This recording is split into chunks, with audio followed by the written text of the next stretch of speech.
On le considère comme roi des oiseaux. L'aigle se démarque par sa vision et sa capacité de voler à de très hautes altitudes. Mais que représente-t-il spirituellement parlant? À suivre à ce sujet les avis des hommes spirituels et religieux, dont l'évangéliste Sonit Zola, membre du cercle de Béret.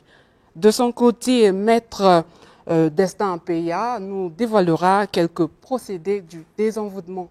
Vous l'avez bien compris, c'est l'heure du journal des religions. Bienvenue à tous.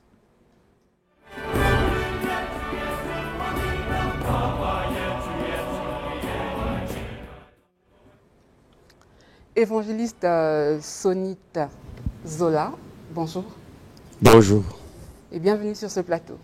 Merci beaucoup. Vous êtes un membre du cercle de Béret.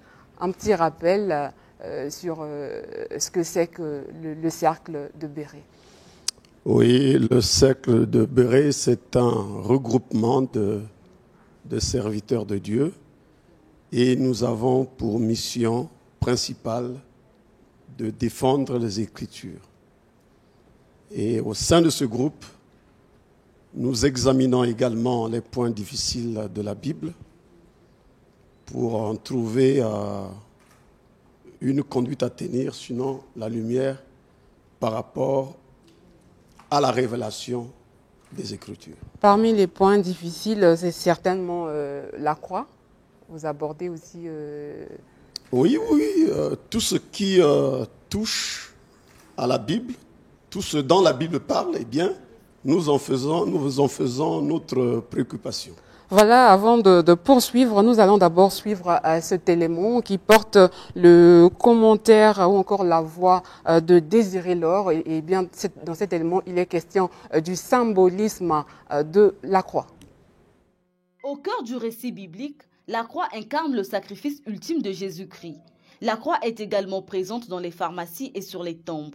Le père Christian Milandou, curé de la paroisse Saint-Esprit de Mungali, donne ici le symbolisme de la croix. Pour nous chrétiens, la croix, c'est un symbole fort où nous voyons Jésus qui accepte de mourir pour nous. La croix devient le symbole du salut.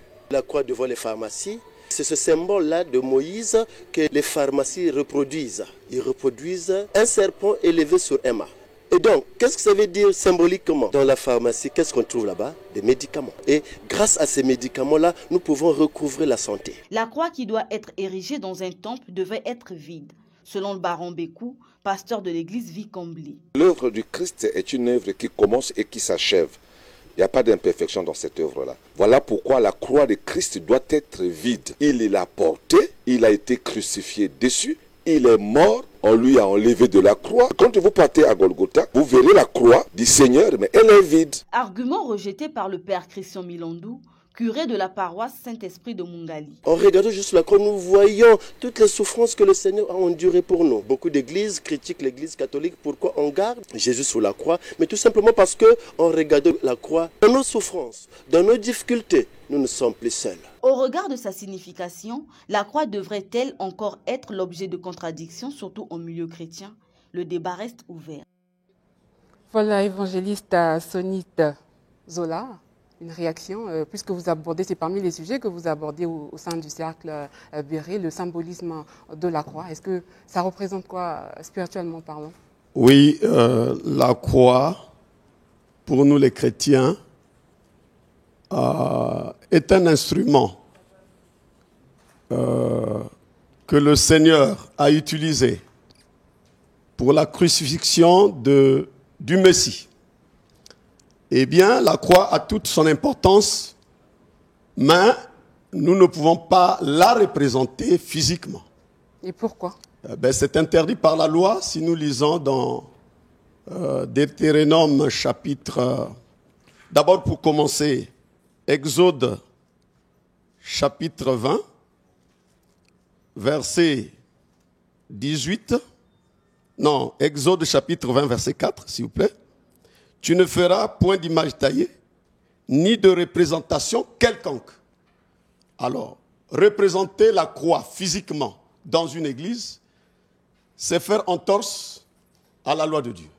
Et pourtant, la croix, vous avez dit que ça symbolise le Christ. Le Christ a été crucifié pour le salut de l'humanité. Et donc, faire de ça une représentation... la croix revêt tout son sens spirituel à cause de Jésus-Christ qui est monté. Mais si Christ n'était pas monté à la croix n'aurait aucune valeur spirituelle. Et donc, pour vous... Mais puisque Jésus-Christ n'est plus à la croix. Et donc, la croix en qui nous mettons notre foi, c'est cette croix qui a porté Jésus-Christ. Et Jésus-Christ s'est sacrifié comme agneau de Dieu à la croix. Bon, maintenant il n'est plus à la croix. Donc, le verset que je viens de lire ici, Exode 24, a toute sa valeur.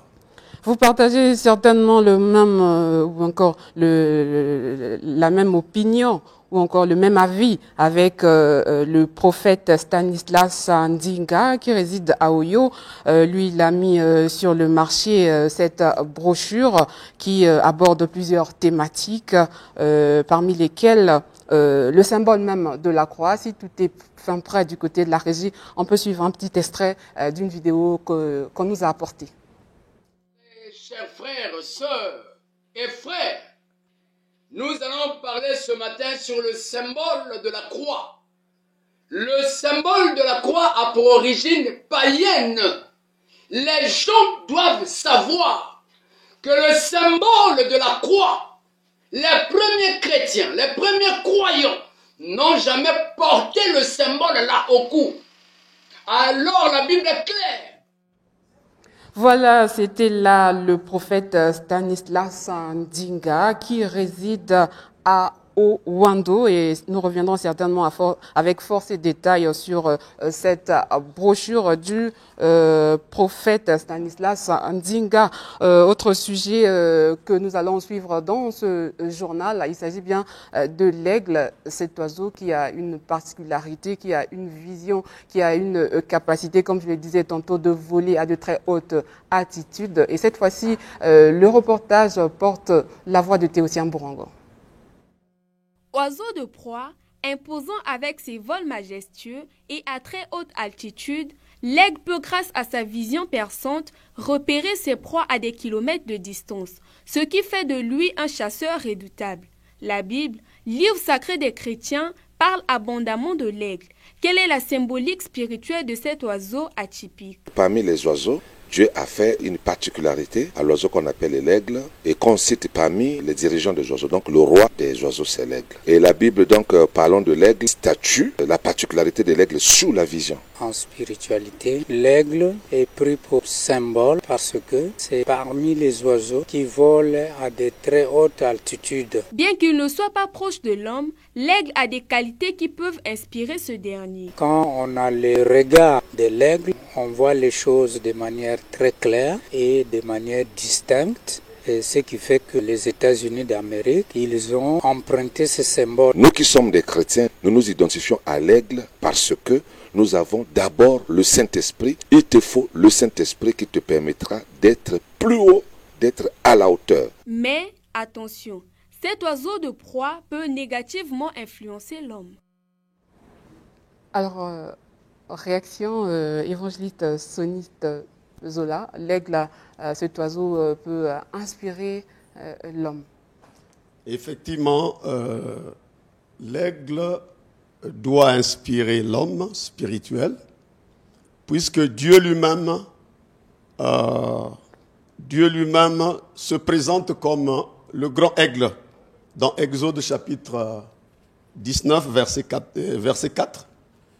Dieu se présente là comme un aigle qui porta les enfants d'Israël vers la terre promise. Et dans Ésaïe chapitre 40, verset 31, la Bible dit « Ceux qui se confient en l'Éternel renouvellent leur force, ils prennent leur vol comme les aigles. » Donc, nous pouvons nous identifier à l'aigle, mais, j'insiste, il y a là encore problème pour des églises qui font des représentations de ces oiseaux-là. Je vois ici les branhamistes et autres. C'est vraiment une entorse à la parole de Dieu. J'ai ici un passage de la Bible, Deutéronome chapitre 15, verset... Deutéronome chapitre 4, verset 15, je vais lire s'il vous plaît. Puisque vous n'avez vu aucune figure le jour où l'Éternel vous parla du milieu du feu à Horeb, veillez attentivement sur vos âmes, de peur que vous ne vous corrompiez et que vous ne fassiez une image taillée, une représentation quelconque, la figure d'un homme ou d'une femme, la figure d'un animal qui soit sur la terre, la figure d'un oiseau qui vole dans les cieux. Donc, le Seigneur nous donne un avertissement avec menace. Il dit nous devons veiller attentivement sur ce que nous faisons dans nos églises. Là également, il y a une petite confusion. Je ne sais pas, évangéliste. D'un côté, on peut s'inspirer de cet oiseau, mais après, on ne peut pas... Ce que le Seigneur nous interdit, c'est d'en faire les représentations. Je suis clair. On peut s'identifier parce que je vous ai donné les versets de la Bible, où Dieu lui-même se présente comme le grand être, et il présente ses enfants, ceux qui croient en lui, comme des aigles. Mais il nous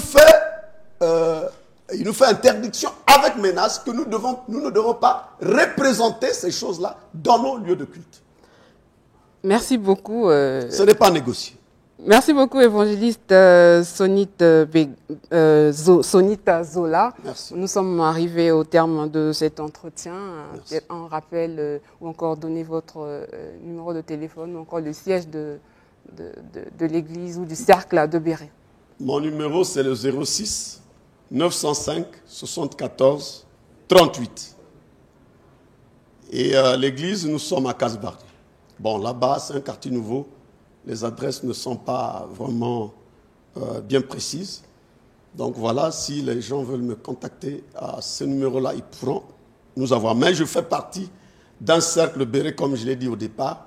C'est un rassemblement des serviteurs de Dieu pour examiner la Bible et débattre et demander la marche, l'éclaircissement par l'aide du Saint-Esprit. Merci beaucoup. Et c'est quoi le nom de votre communauté? La Messe, M-E-2-S, Mission évangélique pour le salut et la solidarité. Merci beaucoup, l'évangéliste Sonita Zola. Voilà. Dans la suite de ce journal, nous recevons un maître spirituel en la personne de Destin Peya Ekibat. Et avec lui, nous parlerons du désenvoûtement et de la protection. Bonjour, maître Destin Peya. Bonjour, madame la journaliste. Et bienvenue sur ce plateau. Merci beaucoup. Alors, vous êtes maître spirituel, vous traitez des cas de désenvoûtement. Dites-nous, comment vous faites pour détecter que telle ou telle personne est envoûtée? Oui, merci beaucoup de la belle question. Moi, c'est maître Peya, je suis pratiquement cafolais, comme dit les Français, paternel gabonais, maternel congolais. Donc, le travail était laissé par mon grand-père. Donc, quand la personne arrive chez moi, il est malade, je suis obligé de d'abord la consulter. La première chose, c'est d'abord la consultation. Après la consultation, tu rentres dans l'homme, tu vas la désenvoûter. Et quand tu désenvoûtes quelqu'un, tu laisses quelqu'un comme ça, s'il n'y a pas la protection, il est comme le chien. Donc, c'est au moyen de la consultation que vous parvenez à détecter que telle ou telle personne est envoûtée. Oui, la consultation. Après la consultation, c'est maintenant désenvoûtement. Okay. Après désenvoûtement, il faut protéger la personne. Parlons du désenvoûtement. Comment est-ce que vous procédez? Oui, désenvoûtement, c'est bon. Comme c'est un travail que je connais, c'est des choses que je connais faire pour désenvoûter quelqu'un s'il est attaqué par un petit sorcier, bien par un sorcier. Maintenant, quand tu protèges quelqu'un, tu le laisses. Tu donnes le médicament, soit un traitement. Au moment du traitement, si ça continue, il faut d'abord taper le sorcier. Là. Parce que quand tu tapes le sorcier, la personne se Vous allez le taper comment? Mystiquement, comme il a jeté un mauvais sort comment? C'est ce qu'il fait, parce qu'ils ont peur de la mort aussi. Maintenant, quand tu lui jettes aussi un mauvais sort, il va maintenant laisser le malade. Et quand il laisse le malade, c'est maintenant là où le traitement rentre. Parce que quand je vois ça dans les hôpitaux là, oh non, on paie les médicaments, on donne le médicament à quelqu'un, il ne se guérit pas. Dis à quoi? Au manquement de protection. Dû à quoi? Parce que le sorcier est là.